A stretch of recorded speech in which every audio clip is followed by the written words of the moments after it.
और इस वक्त की एक और बहुत बड़ी खबर, ईरान की खामनेई पर आईआरजीसी का बयान सामने आ गया है। आईआरजीसी का भी बयान अब सामने आया। हमने सर्वोच्च नेता खो दिया। बेहद ही बड़ी खबर आपको बताया है। आईआरजीसी की तरफ से जानकारी दी गई है, जहां उनकी तरफ से कहा गया है कि खामनेई पर कहा गया कि हमने बहुत अपने बड़े नेता को खो दिया है। ये बात आईआरजीसी की तरफ से, यानी कि मौत की पुष्टि यहां पर भी की गई है। हमने सर्वोच्च नेता खो दिया है। ईरान ने यह भी कहा है कि खलीफा की मौत का बदला लिया जाएगा। खामनेई की शहादत हो गई है। आईआरजीसी की तरफ से ये बड़ी जानकारी सामने आई है। तो आप देखिए, आईआरजीसी की तरफ से ये कंफर्म किया गया है और उनकी तरफ से भी ये बता दिया गया है कि आयतुल्लाह अली खामनेई, जो कि ईरान के सर्वोच्च नेता, उन्हें खो दिया गया है। खामनेई की शहादत हो गई है।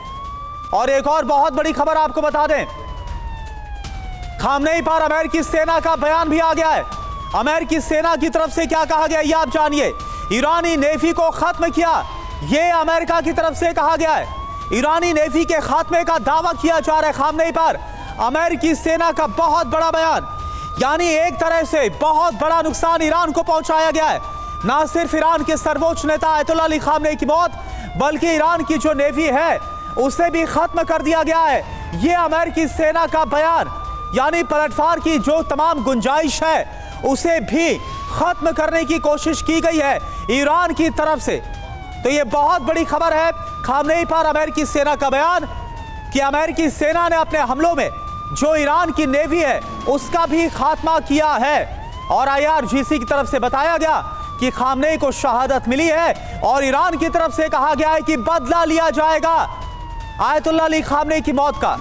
तो ये बड़ी खबरें इस वक्त आपके सामने, ये दो खबर आप देखिए।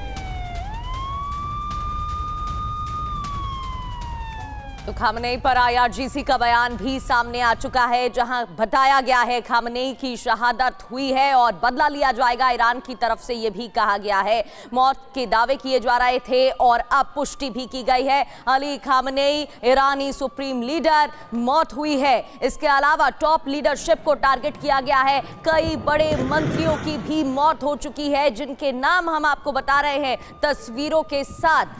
और कौशिक सर, जिस तरीके से मौत की पुष्टि हो गई है, ये खबर साफ हो चुकी है। आईआरजीसी ने भी मौत की पुष्टि की है, लेकिन यहाँ ईरान की तरफ से ये भी कहा जा रहा है कि अमेरिका को अंजाम भुगतना होगा।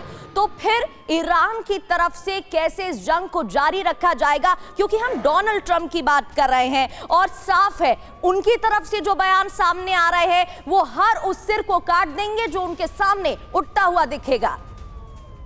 प्रकृति, मुझे लगता है कि अब बहुत भयानक स्थिति ईरान में पैदा होने वाली है। वो ये, एक लीडरशिप की आवाज डोनाल्ड ट्रंप को धन्यवाद दे रही है कि अच्छा हुआ, उन्होंने जो कुछ किया सही किया। दूसरी आवाज हमको दिखाई दे रही है कि हम खलीफा की मौत का बदला लेंगे। और आईआरजीसी वो सर्वोच्च नेता की मौत की पुष्टि करती है और अमेरिका से बदला लेने का ऐलान करती है। यानी कि अमेरिका को ये ठीक से पता था कि ये सब जब होगा तो एक पीसफुल ट्रांजिशन अब ईरान में नहीं होगा। वो बहुत शांतिपूर्ण ट्रांजिशन नहीं होगा। उसमें एक सरकार ऐसी होगी जो अमेरिका के नेतृत्व के साथ खड़ी होगी और वो सरकारी स्तर पर ईरान को चलाना चाहेगी। दूसरी तरफ से ईरान का रिवॉल्यूशनरी गार्ड, वहां का इस्लामिक नेतृत्व, वहां के जो खलीफा को पसंद करने वाले नेता हैं वो खड़े होंगे। और ये मुझे लगता है कि अमेरिका को भी पता होगा कि खलीफा की मौत का ऐलान करने के बाद, खमेनेई की मौत के ऐलान के बाद एक बहुत बड़े खियोस, एक बहुत बड़े गृह युद्ध में ईरान चला जा सकता है। और आने वाले समय में हमको देखना होगा कि अमेरिका के लिए भी अच्छा है कि अगर ईरान आपस में ही लड़े, ईरान में गृह युद्ध की स्थिति पैदा हो, ईरान में खून खराबा हो, तो ये खुद अमेरिका के लिए अच्छा है। हाँ। और वहां की जो लड़ने की क्षमता है, जैसे कि वो नेवी को खत्म करने की ऐलान, यानी मुकेश जी, ईरान अपने में ही उलझ जाएगा। गृह युद्ध के हालात, वहां पर जो समर्थक और जो विरोधी है वो आपस में लड़ते हुए नजर आएंगे और इसका जो फायदा है वो अमेरिका को मिल पाएगा। लेकिन पूर्णिमा नाथ जी, आप एक बात बताइए, जो ईरान की तरफ से कहा गया है कि अंजाम भुगतना होगा, अमेरिका से बदला लिया जाएगा, क्या इस बयान के बाद डोनाल्ड ट्रंप को चिंतित होना चाहिए, टेंशन होनी चाहिए? देखिए, अगर वो सेन एक लीडर होते और दुनिया में एक्चुअली वो पीस लाना चाहते तो इनका एक्शन ये होता ही नहीं। ठीक है, तो अगर उनको रिजीम चेंज करवाना था अभी जी। खमेनी जाने ही वाला जी। था ना। तो जी पूर्णिमा नाथ जी, मैं आऊंगा आपके पास, आप अपना जवाब आगे कंटिन्यू करिएगा। पूरी माफी के साथ रोक रहा हूं क्योंकि एक बहुत बड़ी खबर आ रही है, इसका हम रुख कर रहे हैं। इजराइल की तरफ से बहुत बड़ा बयान आ गया है। इजराइल की तरफ से क्या कहा जा रहा है? 30 ठिकानों पर हमला किया गया, यह आईडीएफ की तरफ से बताया गया है। हमारे फाइटर जेट बम बरसा रहे हैं, यह इजराइल की तरफ से जानकारी है। तो इजराइल की तरफ से हमला किया गया, इजराइल की तरफ से बहुत बड़ा बयान, 30 ठिकानों पर हमला किया गया है। इजराइल के जो फाइटर जेट है वो इस वक्त ईरान के अंदर बम बरसा रहे हैं। यानी कुल मिलाकर अमेरिका और इजराइल की तरफ से मंशा साफ है कि आयतुल्लाह अली खामनेई की मौत के बाद यह युद्ध रुकने वाला नहीं है, यह युद्ध आगे और ज्यादा लंबा खिंच सकता है। हमारे फाइटर जेट बम बरसा रहे, क्या जो इरादा है वो पूरी तरह से जो कोई भी बचा है विकल्प के तौर पर, जब तक वो ईरान के अंदर खत्म नहीं हो जाता, क्या तब तक इजराइल और अमेरिका अपना युद्ध जारी रखेंगे? पूर्णिमा जी, आप अपनी बात को पूरा करिए। आज जी मैं ये कह रही थी, अगर अमेरिका का उद्देश्य पीस था, this wouldn't have been there action.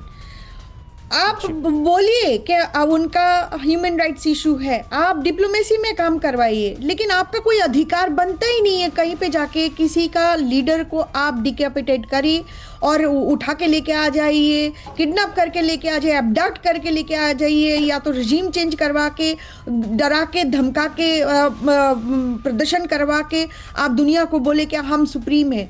ये सब आज जो हुआ है, अब सब अमेरिकन के पीछे एक टारगेट लगा हुआ है, and I blame Donald Trump for this because his foolishness has caused the massive destabilisation in the world. सिर्फ मिडिल ईस्ट की नहीं है, आज सब अमेरिकन के पीछे। अच्छा, मुझे एक बात बताइए पूर्णिमा नाथ जी, एक मैं बड़ा अहम सवाल आपसे पूछ रहा हूं। डोनाल्ड ट्रंप जिन्हें अपने फैसलों को लेकर अमेरिका में विरोध का सामना करना पड़ रहा था, उनकी रेटिंग्स की चर्चाएं हो रही थी। इस साल 2026 में मिड टर्म इलेक्शंस भी हैं, क्या इसका फायदा मिलेगा डोनाल्ड ट्रंप को? वॉर, जैसे मैंने पहले आपको बताया, war is something that gives that adrenaline, एक नशा है इनके पास। उनको लगता है वॉर गिव्स देम सुप्रीमेसी का डेमोन्स्ट्रेट करते हैं, उनके लिए वही सही है। जो डोनाल्ड ट्रंप कभी जब प्रेसिडेंट नहीं हुआ करते थे, एज ए प्राइवेट सिटीजन उन्होंने 2011 से 2013 तक 2 साल के अंदर अंदर ईरान के ऊपर बहुत सारी टिप्पणी की है। बराक ओबामा के ऊपर बहुत सारी टिप्पणी किया। उन्होंने बताया कि Barack Obama is going to attack on Iran because his ratings are down, because he wants to win election. Exactly इसीलिए उन्होंने ये किया है। और एक चीज आप भूल गए हो, यहाँ पे एप्स्टीन फाइल का जो मामला चल रहा है ना, वो उससे डिस्ट्रैक्ट कराने के लिए वॉर का पाथ चुना है। और war is something that euro American white Christian nationalist को बहुत पसंद है।